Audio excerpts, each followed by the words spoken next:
বন্ধুরা, সবাই কেমন আছো? আশা রাখছি সবাই খুব ভালো আছো, আর আমিও কিন্তু খুব ভালো রয়েছি।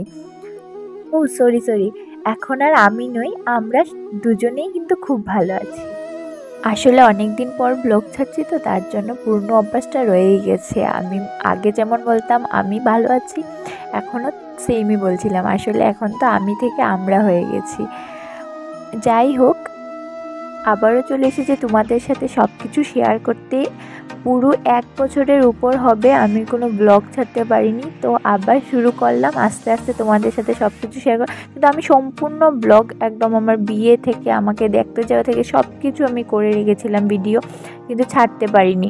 এডিট করে ছাড়া নিয়ে মানে আমি একটু সময় বের করতে পারছিলাম না, বা এমনিতেই জানি না কি হয়েছিল, খুব লেজি হয়ে গেছিলাম, তার জন্য কোনো ব্লগ ছাড়তে পারিনি। কিন্তু সম্পূর্ণ ভিডিও এখনও আমার কাছে রয়েছে, তো এখন আস্তে আস্তে তোমাদের সাথে সব কিছু শেয়ার করব।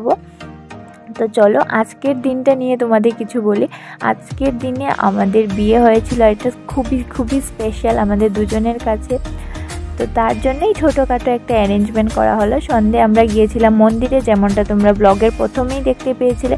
আমি অনেক কথা বলে ফেলেছি, তার জন্য আর ওই সময় বলতে পারিনি যে মন্দিরে কেন গিয়েছিলাম। তো এই দিনটা আমাদের কাছে যেহেতু খুবই স্পেশাল, তো মায়ের আশীর্বাদটা সবসময় নেওয়া দরকার, তার জন্যই আমরা মন্দিরে যাই। প্রথমে মন্দির থেকেই শুরু করি, তারপর বাড়ি এসে রেডি হয়ে আমরা চলে গেছিলাম আমাদের স্পেশাল দিনটাকে আরও স্পেশাল করে তোলার জন্য কুমারঘাটি অবস্থিত ইলাইট পার্কে। ইলাইট পার্কে আমি অসংখ্য ধন্যবাদ জানাচ্ছি এত সুন্দর আয়োজন করার জন্য, আমাদের স্পেশাল দিনটাকে আরও স্পেশাল করে তোলার জন্য। খুব সুন্দর আয়োজন ছিল, স্টার্টার থেকে শুরু করে প্রতিটা খাবার ছিল দুর্দান্ত। আর এই আয়োজনের তো কোনো তুলনাই হয় না, খুবই সুন্দর ছিল। কেকটাও কিন্তু দারুণ ছিল। আমরা কিন্তু এসেছিলাম অনেকটাই আগে, এসে আমরা অনেক ফটো তুলি, তারপর সবার সাথে কথা বলি, এনজয় করি। তারপর স্টার্টার খাওয়া দাওয়ার পর আমরা শুরু করি কেক কাটিং, কারণ দাদাভাইয়ের জন্য অপেক্ষা করছিলাম। দাদাভাই তো কোথায় যেন হারিয়ে গিয়েছিল। যাই হোক, কেক কাটিংয়ের আগে চলে এসেছে। এই যে দেখতেই পাচ্ছিলে সাইডেই দাঁড়িয়েছিল, আর এখানে আমার ছোটো ভাই ফটোগ্রাফি করছিল। তো আমাদের এবছরের সেলিব্রেশনটা ছোটোখাটো করে আমাদের ফ্যামিলি মেম্বারদের নিয়েই সারি।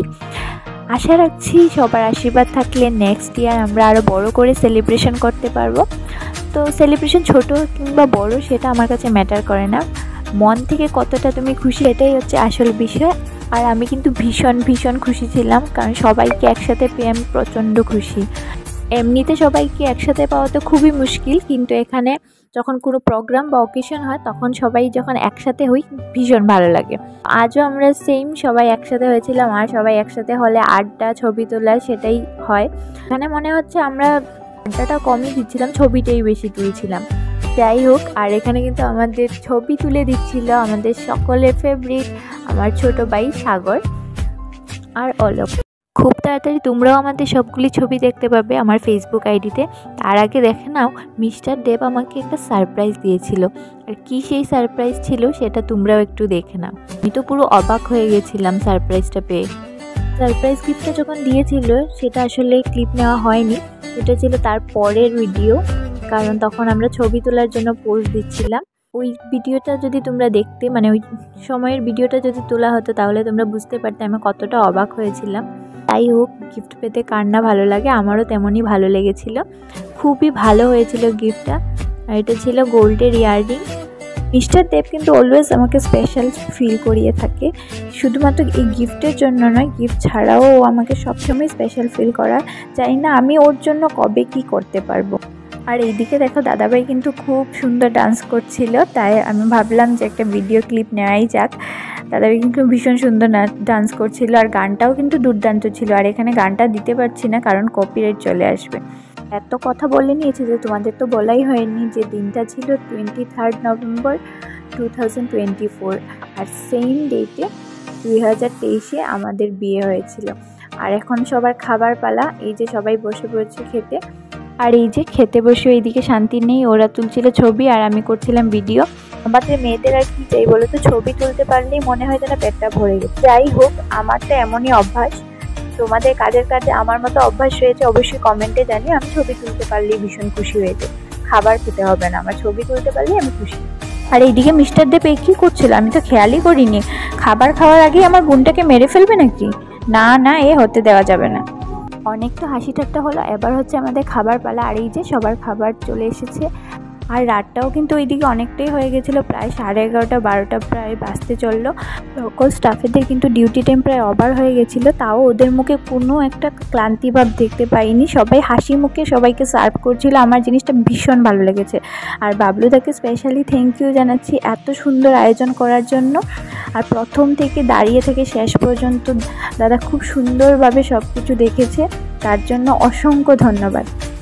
ওরা তো বসে পড়লো খেতে, আর এবার আমরাও বসে পড়বো। সবার সাথে না খেলে একা খেতে আবার ভালো লাগে না, আবার একা আমি খেতেও পারবো না। তো চলো এবার আমরাও বসে পড়ি খেতে। আর মিস্টার দেবকে তোমরা কিন্তু খুবই কম দেখেছো, কারণ ও ভিডিওতে আসতেই চায় না, অনেক কষ্ট ওকে ভিডিওতে আনতে হয়।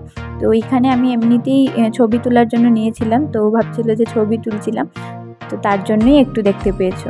তো খাওয়া দাওয়া শেষ করে এই যে সবাই চলে এসেছে, এখানে মামনিরা খাচ্ছিল পান। আবার চলে যাবো আমরা বাড়ি। ভিডিওটা শেষ করার আগে মিস্টার দেবকে আবারও ধন্যবাদ জানাচ্ছি এত সুন্দর একটা দিন আমাকে উপহার দেওয়ার জন্য। সত্যি সত্যি অনেক বেশি খুশি তোমাকে আমার জীবনসঙ্গী হিসেবে পেয়ে, সত্যি আমি ভীষণ খুশি। এইভাবেই কেটেছিল আমাদের ফার্স্ট অ্যানিভার্সারির দিনটা। তোমাদের কেমন লাগলো পুরো ভিডিওটা অবশ্যই কমেন্টে জানিও, আর ভালো লাগলে চ্যানেলটাকে সাবস্ক্রাইব করতে একদম ভুলো না, লাইক কমেন্ট শেয়ার করে দিও। দেখা হচ্ছে পরবর্তী ব্লগে। সবাই ভালো থাকবে, সুস্থ থাকবে।